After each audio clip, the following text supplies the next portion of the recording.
वर्तमान आर्थिक युग है सर, हर चीज में पैसे लगते हैं और पैसे हो नहीं पाते हैं। अगर हमें आपसे सहयोग लेना होता है तो 5-5 दिन 10-10 दिन आपके बीच दौड़ते हैं और वो मिल नहीं पाता। इस क्या दिक्कत है इस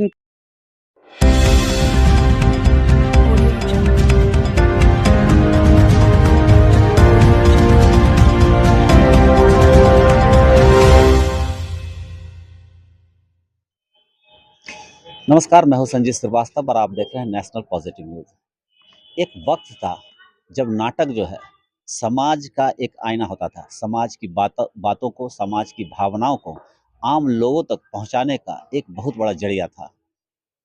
पूर्व में भी आप लोगों ने सुना होगा कि रामलीला जो एक नाटक था जो पूरे हिंदुस्तान में फेमस था, जिसको देखने के लिए हजारों नहीं लाखों की संख्या में लोग जाते थे और उससे जो नाटक देख के एक दूसरे की भावनाओं का आदान प्रदान होता था, एक दूसरे की भावनाओं को लोग समझ पाते थे और इससे बौद्धिक और सांस्कृतिक विकास दोनों होता था। लेकिन आज ये नाटक कहाँ पर है? इस भौतिकवादी युग में नाटक की क्या स्थिति है? इन सब बातों को भी जानने की ज़रूरत है। इन सब बातों को जानने के लिए बताने के लिए हमारे बीच बेगूसराय के ही नहीं, बिहार ही नहीं, नेशनल स्तर पर जो जाने माने एक हस्ती है, अमित रोशन जी, जो आशीर्वाद रंगमंडल के तो सचिव हैं ही, साथ साथ अभी उनका एक नाट्य समारोह चल रहा है, उनके वो फेस्टिवल डायरेक्टर भी हैं।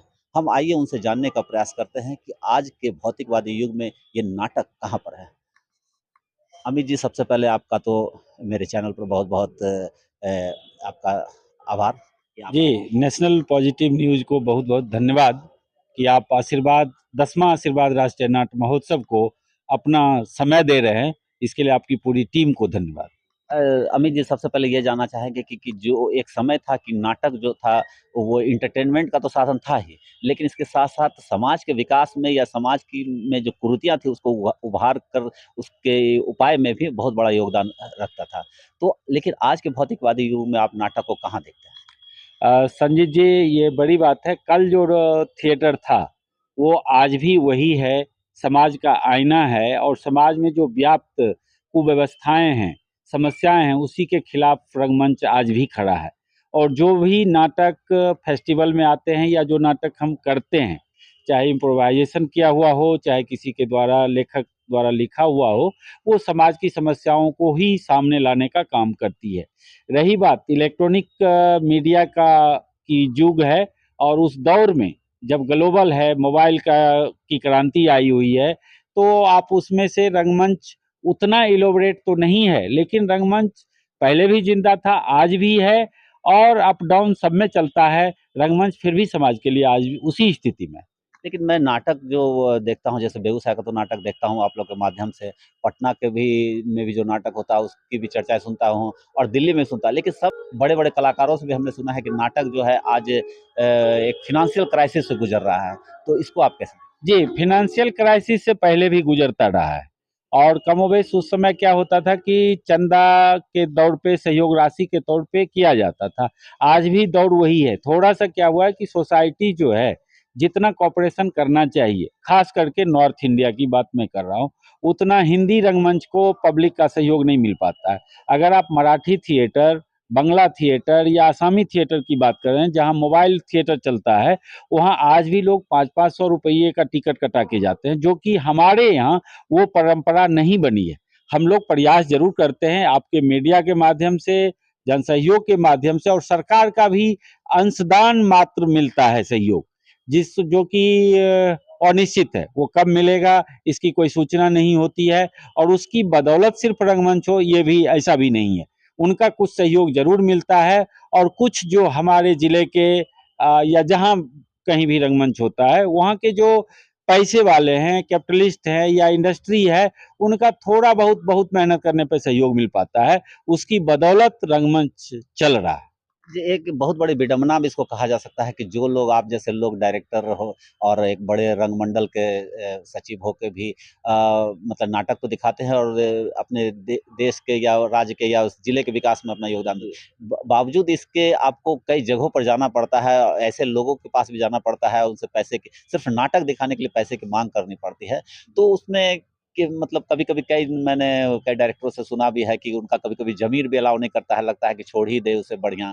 तो उस फ़ाइनेंशियल क्राइसिस में भी कैसे आप लोग को ज़िंदा रखे हुए हैं? देखिए, रंगमंच कमर्शियल है नहीं, ये एक जुनून है और एक अपनी अभिव्यक्ति को व्यक्त करने का सबसे सशक्त माध्यम है। रही बात वित्तीय का, तो निश्चित रूप से एक अभिनेता के तौर पे, एक निर्देशक के तौर पे रंगमंच के कलाकारों के पास ऑप्शन नहीं है कि हमें पर मंथ आर्थिक समस्याओं का सॉल्यूशन हो। लेकिन हम सीखते यहीं से हैं और इसी में काम करते हैं। रही बात आपने जिस बात का ज़िक्र किया कि जहाँ हम जाना नहीं चाहते, लेकिन वो भी इसी समाज का हिस्सा है। हम लोग प्रयास करते हैं कि मंच देने के माध्यम से कि उनमें भी सुधार हो। उनका जो सहयोग हमें मिलता है, हम अपने मंच पे जब लाते हैं, तो वो भी समाज सुधार की बात करने लगते हैं। बैक में क्या है इसमें हम नहीं जाना चाहेंगे, लेकिन वो भी हमारी बात करते हैं, कला संस्कृति की बात करते हैं। इट मीन्स कहीं न कहीं रंगमंच उनमें, उनके दिल में जगह बनाने का काम करता है और हो सकता है कि उनके दिल में अगर 100% कहीं गलत दिशा में जा रहे हो, तो 10% हमारे और आपके कलाकारों के कारण वो हो सकता है समाज को सही दिशा में आगे आते हैं। लेकिन अब जितने भी पैसे लगा ले एक नाटक को दिखाने में, चाहे सरकारी एड के द्वारा हो या प्राइवेट स्तर, निजी स्तर पर हो, लेकिन बावजूद भी उस सब नाटक तभी सफल माना जाएगा जब आप दर्शक को जोड़ पाते हैं। और जो इधर विगत मैंने भी देखा 10-12 वर्षों में दर्शक की एक क्राइसिस रही है। हालांकि आप लोगों ने उसमें इम्प्रूव किया जरूर है, लेकिन जो वो मुकाम अभी भी हासिल नहीं हो पाया है कि जिसमें दर्शक आ पाए, तो उसको आप कैसे देते हैं? नेगेटिविटी में देखते हैं या कुछ उसमें देख रहे हैं कि आगे आने वाले दिनों में सुधार? नहीं, एकदम सुधार होगा। आपने ये 10वां आशीर्वाद राष्ट्रीय नाट्य महोत्सव है। मैंने 2010 में अदर राजधानी में या दूसरे राज्यों में मैंने फेस्टिवल देखा और मेरे में कल्पना आई कि क्यों ना मैं अपने दर्शकों को अलग राज्यों की कला संस्कृति से अवगत कराएँ। जो नाटक यहाँ के कलाकार भी और रंग दर्शक तो नहीं, कलाकार भी बाहर जाके नहीं देख सकते हैं, उन नाटकों को, उन निर्देशकों को मैं आमंत्रित करता हूँ ताकि वो ईज़ी गोइंग देख सके। निश्चित रूप से समाज के सहयोग की ज़रूरत है, वो हो नहीं पाता है, लेकिन हम लोग प्रयासरत हैं। अब 10 में जो ऑडियंस थी, 11 में मैं बता दूं कि जून में नाटक था, 600 कुर्सियां हुआ करती थी दिनकर कला भवन में, और 600 फूल होता था। और रतन श्याम जो देश के बड़े रंग निर्देशक हैं, वो घूमा करते थे गर्मी में भी। अभी तो एसी लगा हुआ है, लेकिन उसमें गर्मी में भी घुमा करते थे और 600 मुझे गेट बंद करना पड़ता था। वो पीछे वाला गेट टूटते हुए मैंने देखा है मेरे महोत्सव में। और जो लोग कहते हैं, तो ऑडियंस तक पहुंचने की एक कवायद ये लोग कलाकार हैं जो आपके बीच है। इनको मैंने इसलिए आया कि इनकी जो संगीत है उससे भी दर्शक खींच के चले आते हैं। अभी जस्ट परसों शुरू हुआ है, कल मेरे पास, जबकि बेगूसराय में उद्घाटन के दिन, मेरे उद्घाटन में जिलाधिकारी, लोकप्रिय जिलाधिकारी तुषार सिंगला जी ने आमंत्रित किया था लोगों को बिहार महोत्सव में, बिहार दिवस के अवसर पर। लेकिन कल मैं बताता हूं कि बिहार दिवस ने मेरे कार्यक्रम को कोई प्रभावित नहीं किया। कल 300 के लगभग ऑडियंस थे यहाँ। तो ये तो सफल है, जो ग्रुप आए वो खुश होके गए। तो हम क्या दिखाते हैं डिपेंड इस पे करता है। और लगातार हमें लगता है कि आप कल आइए, परसों आइए, अंतिम दिन तक इसे हाउसफुल होना है। ये नाटक की गुणवत्ता पे भी डिपेंड करता है। और आप मीडिया के साथियों के माध्यम से, प्रचार गाड़ी के माध्यम से, पंपलेट के माध्यम से और सोशल साइट्स के जितने संसाधन हैं, मैं गांव तक, दर्शकों तक पहुंचा हूं और आज बिना बुलाए वो आ रहे हैं। ये रंगमंच की उपलब्धि है। एक इससे पहले जितने भी कार्यक्रम हुए हैं या जितना भी नाटक यहाँ पर खेला गया है, उसमें आपका भी एक नाट्य महोत्सव हुआ है। तो पहले देखा था कि अंतर्राष्ट्रीय स्तर के भी कलाकार यहाँ पर आए हैं। कोरिया से आए थे, नॉर्वे, ताइवान से आए थे। लेकिन जो अब इधर देखने को मिल रहा है कि उतने बड़े स्तर या उतने बड़े स्तर पर आप कार्यक्रम नहीं कर पा रहे हैं, तो उसका क्या कारण है और आगे आने वाले दिनों में भविष्य में क्या इसको लेकर योजना है? देखिए, उसका कई कारण हैं। कुछ दिनों में क्या होता है कि आपकी एनर्जी लेवल हाई होती है और आप कुछ करना चाहते हैं। उसी दौर में जब मैंने आशीर्वाद राष्ट्रीय नाट्य महोत्सव की परिकल्पना की और शुरुआत की, तो 3-4 साल करने के बाद मेरे में एक युवा होने के नाते ये आया कि क्यों ना हम इंटरनेशनल करें। और उस समय मैं हैदराबाद सेंट्रल यूनिवर्सिटी का छात्र था, 2014 में पीएचडी स्कॉलर था। तो मेरे जो कॉन्टैक्ट्स बने पढ़ने के दौरान, मैंने उन लोगों को बेगूसराय में आमंत्रित किया और बेगूसराय में ये दिनकर कला भवन नाम जरूर है, लेकिन मंच से भी डॉक्टर अंजुला महर्षि ने कहा और हम आप भी जानते हैं कि थिएटर ऑडिटोरियम के जो संसाधन होने चाहिए वो ये नहीं है, राष्ट्रीय स्तर का भी नहीं है, अंतर्राष्ट्रीय स्तर की परिकल्पना करना ये हम लोगों की जिजीविषा है कि हम आपको आमंत्रित करके करा लेते हैं। तो अंतर्राष्ट्रीय नाट्य महोत्सव ही दिनकर कला भवन हुआ और उस गौरवान्वित हुए हम बेगूसराय के लोग, आज भी बोलते हैं। लेकिन संसाधन आर्थिक युग है सर, हर चीज में पैसे लगते हैं और पैसे हो नहीं पाते हैं। अगर हमें आपसे सहयोग लेना होता है तो 5-5 दिन 10-10 दिन आपके बीच दौड़ते हैं और वो मिल नहीं पाता। इसका दिक्कत है, इन कठिनाइयों का हम सामना करते हैं। सरकार के जो तंत्र है, सरकारी तंत्र से मैं 2016 की बात करना चाहूंगा, उसमें बिहार सरकार ने 20 लाख रुपये दिए थे और तत्कालीन जिलाधिकारी श्रीमती सीमा त्रिपाठी का ट्रांसफर होना और उस समय तत्कालीन विधायिका श्रीमती अमिता भूषण का योगदान था, भोला बाबू का योगदान था, लेकिन जिलाधिकारी ने उस पैसे को रिलीज करने में 1.5 साल लगाया सर।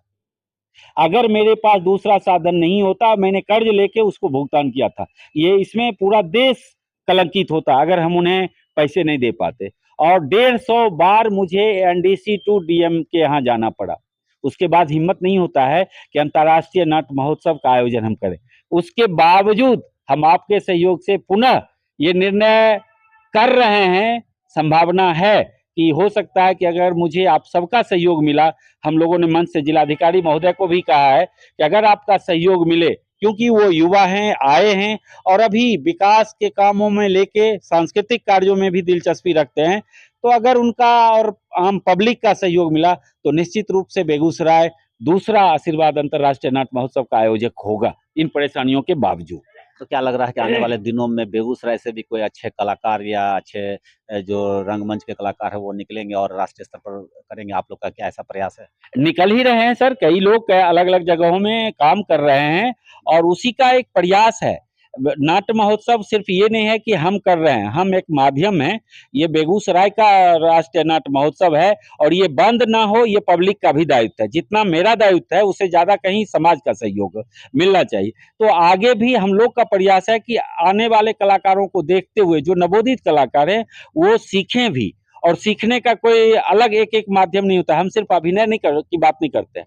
अगर एक नाट्य महोत्सव होता है तो उसमें मैनेजमेंट भी सीखना जरूरी होता है कि आप मीडिया को कैसे कोऑर्डिनेट करते हैं, सोसाइटी को कैसे कोऑर्डिनेट करते हैं, प्रचार तंत्र कैसे करते हैं और जो टीम आती है उसका आतिथ्य सत्कार कैसे करते हैं। बिहार अपने आतिथ्य के लिए जाना जाता है, बेगूसराय आतिथ्य के लिए जाना जाता है और मैं पूरे देश में घूमा हूं सर। बेगूसराय का नाट्य महोत्सव में आतिथ्य जो है सबसे आगे बढ़कर है, इसे कहने में अतिशयोक्ति नहीं। और आप लोग का सहयोग रहा तो निश्चित रूप से ये बढ़ते रहना चाहिए, आपका भी सहयोग की जरूरत है इसको। चलिए, बहुत बहुत शुभकामना। आपके जो नाट्य महोत्सव आपने 10वां आशीर्वाद नाट्य महोत्सव चला रहे हैं, इसके बेहतरी के लिए हमारी नेशनल पॉजिटिव न्यूज़ टीम की तरफ से बहुत बहुत शुभकामना। ये थे हमारे बीच अमित रोशन जी, जो आशीर्वाद रंगमंडल के सचिव हैं और अभी जो इनका नाट्य महोत्सव चल रहा है उसके फेस्टिवल डायरेक्टर भी हैं।